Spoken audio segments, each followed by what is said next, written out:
I'm gonna show na defective yung charging case. Kasi right now, it's really not charging. But kahit anong gawin ko, it's not charging. Ganyan.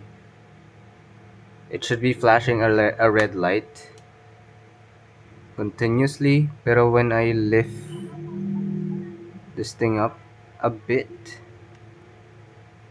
there we go. Look at that. Diyan lang siya nagcha-charge. It's so weird. Parang may certain angle lang siya na nagcha-charge siya. Wait, let's do the other way around. Yan no. Kailangan ko i-lift.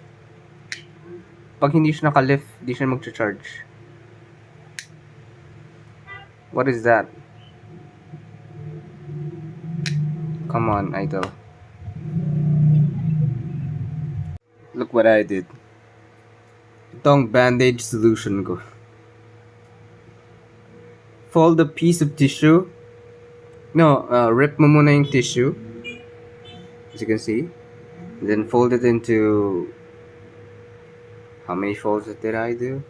5 folds or 6 folds? No, 5 folds or less. Ata. Then yun, nilagay ko siya dyan para medyo lifted up yung ring so it charges.